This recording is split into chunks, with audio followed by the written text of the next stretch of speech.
ತಣಿಸಂದ್ರದ ಒಂದೇ ಒಂದು survey ನಂಬರಲ್ಲಿ BDAದವರು demolition ಮಾಡಿದ್ದಾರೆ. ಅದೆಲ್ಲ ನಿಮ್ಗೆ ಗೊತ್ತೇ ಇದೆ.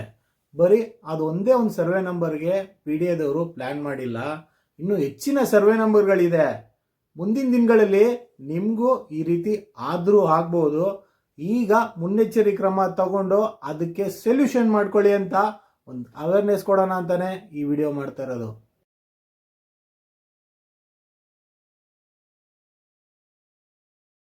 ಈಗ ನಾನು ನಿಮ್ಗೆ ತಿಳಿಸ್ತಾ ಇರೋ ಮಾಹಿತಿ ಎಷ್ಟು ಜನಕ್ಕೆ ಯೂಸ್ಫುಲ್ ಆಗುತ್ತೋ ಅಥವಾ ಆ ಪ್ರದೇಶದಲ್ಲಿ ಇರೋರ್ಗೂ ಯೂಸ್ಫುಲ್ ಆಗುತ್ತೋ, ಈ ವಿಡಿಯೋದಿಂದ ಅವರಿಗೆ ಅವೇರ್ನೆಸ್ ಬಂದು ಅವರು ಆ ಡಾಕ್ಯುಮೆಂಟ್ನ ರೆಕ್ಟಿಫೈ ಮಾಡಿ ವೆರಿಫಿಕೇಶನ್ ಮಾಡಿಕೊಂಡು ಮುಂದಿನ ಕ್ರಮಗಳನ್ನ ಜರುಗಿಸಿ ಸಮಸ್ಯೆಗೆ ಸಿಗಾಕೊಳ್ಳಲ್ಲ ಅಂತ ಅಂದ್ಕೊಂಡು ಒಂದು ಒಳ್ಳೆಯ ಮಾಹಿತಿನ ಈ ವಿಡಿಯೋಲಿ ಹಂಚ್ಕೊತಾ ಇದ್ದೀನಿ. ಸೊ ತಣಿಸಂದ್ರದು ಆಲ್ರೆಡಿ ಒಂದು ಸರ್ವೆ ನಂಬರಲ್ಲಿ ಡೆಮಾಲಿಷನ್ ಆಗಿ ಎಷ್ಟೋ ಜನ ಪ್ರಾಪರ್ಟಿಗಳನ್ನು ಕಳ್ಕೊಂಡಿದ್ದಾರೆ.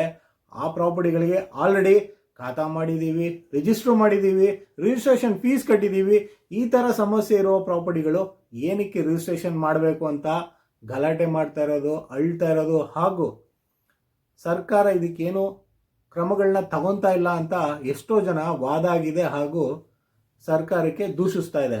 ಇದು ಒಂದು ಕಡೆ ಇರಲಿ, ಒಂದೇ ಒಂದು ಸರ್ವೆ ನಂಬರ್ದು 2 ಎಕರೆ 13 ಕುಂಟೆದು ಈ ರೀತಿ ಸಮಸ್ಯೆ ಆಗಿರುವಾಗ ಆ ಪ್ರದೇಶದಲ್ಲಿ BDAದವರು ಅದೊಂದೇ ಸರ್ವೆ ನಂಬರ್ನ ರಿಕ್ವೈರ್ ಮಾಡ್ಕೊಂಡಿಲ್ಲ. ಇದನ್ನ ನೀವು ದಯವಿಟ್ಟು ತಿಳ್ಕೊಳ್ಳಿ.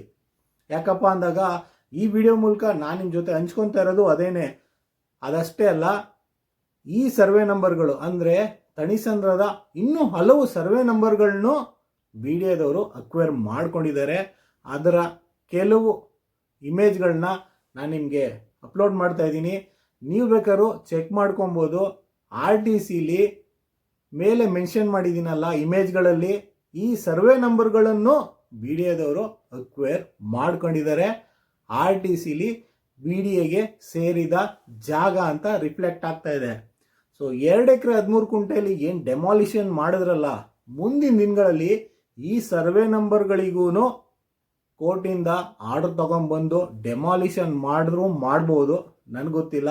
ಬಟ್ ಈಗಲಾದರೂ ಈ ವಿಡಿಯೋ ನೀವು ನೋಡ್ತಾ ಇದ್ರೆ, ನೀವು ಆ ಪ್ರದೇಶದ ಲಿಮಿಟಲ್ಲಿ ನೀವಿದ್ರಿ ಅಂದಾಗ ನಿಮ್ಮ ಜಮೀನಿನ RTC ದಯವಿಟ್ಟು ಚೆಕ್ ಮಾಡಿ.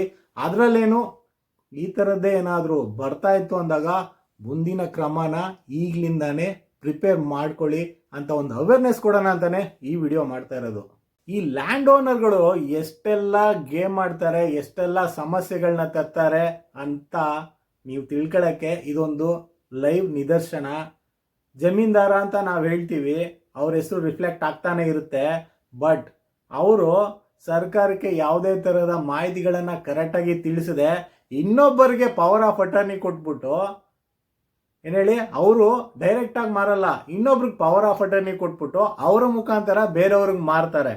ಸೊ ಈ ಥರ ಟ್ರಾನ್ಸಾಕ್ಷನ್ಗಳು ಆಗ್ತವೆ ಡಾಕ್ಯುಮೆಂಟ್ಗಳಲ್ಲಿ ಹಾಗೂ ಜಮೀನುಗಳಲ್ಲಿ. ಅದೇ ಥರದ ಸಮಸ್ಯೆನೇ ಇದರಲ್ಲೂ ಆಗಿರ್ಬೋದು ಅಂತ ನಾನು ಅಂದ್ಕೊಂಡಿದ್ದೀನಿ. ಬಟ್ ಕನ್ಫರ್ಮ್ ಇಲ್ಲ, ಆಗಿದ್ರೆ ಹಿಂಗೆ ಆಗಿರ್ಬೋದು ಅಂತ ಒಂದು ಅನಿಸಿಕೆ.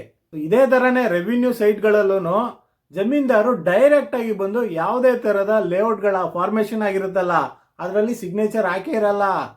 ಏನು ಪವರ್ ಆಫ್ ಅಟರ್ನಿ ಕೊಟ್ಬಿಟ್ಟಿರ್ತಾರೆ, ಆ ಪವರ್ ಆಫ್ ಅಟರ್ನಿ ಅವರು ಪ್ರಾಪರ್ಟಿಗಳನ್ನು ಸೇಲ್ ಮಾಡ್ತಾರೆ. ಆಮೇಲೆ ಹೇಳ್ತಾರೆ ಜಮೀನ್ದಾರು ಮಕ್ಕಳು ಬರ್ತಾರೆ, ನಮ್ಮ ತಂದೆದು ತಾಯಿದು ಸಿಗ್ನೇಚರೇ ಇಲ್ಲ, ಈ ಥರ ಪ್ರಾಪರ್ಟಿನ ಹೆಂಗೆ ತಗೊಂಡ್ರಿ ಅಂತ. GPA is A power of attorney ಅಂತ ನಾನು ಅನ್ಕೊಂಡಿದ್ದೀನಿ. ಅದು ಮಾಲೀಕತ್ವದ ಹಕ್ಕು ಸಿಗುತ್ತಾ ಅಂತ ನೀವು ಕಮೆಂಟ್ ಮಾಡಿ.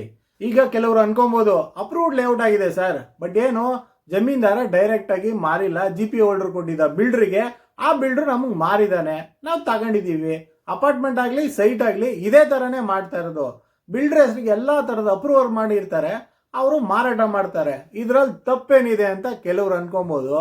ಸರಿ, ಈ ಥರ ಅಪ್ರೂವಲ್ ತಗೊಂಡಿರ್ತಾರಲ್ವಾ, ಶೇರಿಂಗ್ ಅಗ್ರಿಮೆಂಟ್ ಅಂತ ಬರುತ್ತೆ. ನಿಮ್ಗೆ ಗೊತ್ತಿದೆಯೋ ಇಲ್ವೋ ನನಗೆ ಗೊತ್ತಿಲ್ಲ. ಲ್ಯಾಂಡ್ ಓನರ್ಗೂ ಬಿಲ್ಡರ್ಗೂ ಒಂದು ಕಮ್ಯುನಿಕೇಟ್ ಡಾಕ್ಯುಮೆಂಟ್ ಆಗಿರುತ್ತೆ. ಅದು ಎಲ್ಲರೂ ರಿಜಿಸ್ಟರ್ ಮಾಡದೇ ಇಲ್ಲ ಅಂದರೆ ಶೇರಿಂಗ್ ಅಗ್ರಿಮೆಂಟ್ ಅಂತ ಬರುತ್ತೆ. ಎಕ್ಸಾಂಪಲ್ಗೆ BDAದವರು ನಿಮ್ಮ ಲ್ಯಾಂಡ್ನ ಅಕ್ವೈರ್ ಮಾಡ್ಕೊಂಡ್ರಿ ಅಂದಾಗ ಅದರಲ್ಲಿ 60 to 40% ಅಂತ ಶೇರ್ ಅಗ್ರಿಮೆಂಟ್ ಆಗಿರುತ್ತಲ್ಲ ಅದನ್ನ ಕೊಡ್ತಾರೆ.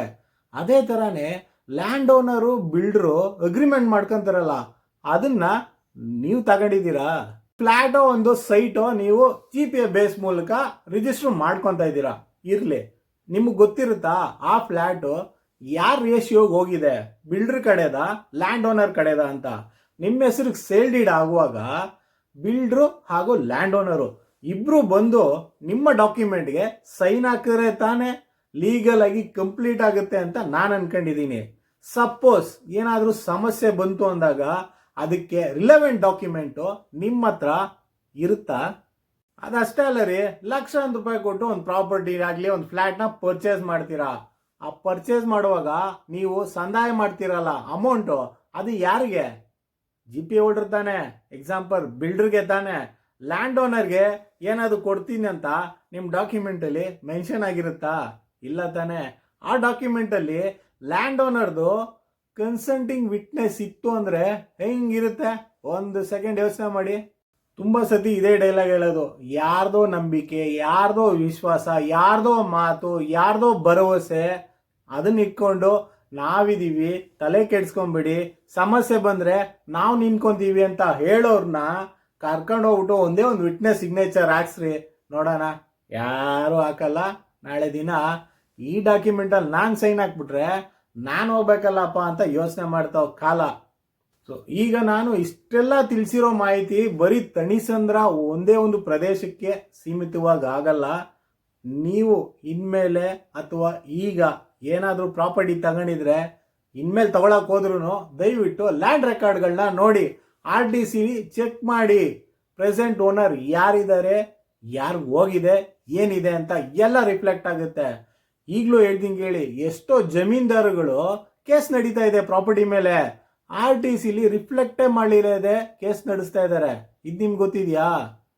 ಎಷ್ಟೋ ಜನಕ್ಕೆ ಗೊತ್ತಿಲ್ಲ ಇದು. ಸೊ ಪ್ರಾಪರ್ಟಿಗಳು ಪರ್ಚೇಸ್ ಮಾಡುವಾಗ ಇನ್ಮೇಲೆ ತುಂಬ ಜಾಗರೂಕತೆಯಿಂದ ಇನ್ವೆಸ್ಟ್ ಮಾಡಬೇಕು, ಹಾಗೆ ಪ್ರಾಪರ್ಟಿನ ಪರ್ಚೇಸ್ ಮಾಡಬೇಕು ಅಂತ ಒಂದು ಅವೇರ್ನೆಸ್ ಕೊಡೋಣ ಅಂತಾನೆ ಈ ಇನ್ಫಾರ್ಮೇಷನ್ಗಳನ್ನೆಲ್ಲ ನಿಮ್ಮ ಜೊತೆ ಹಂಚ್ಕೊಂಡಿರೋದು.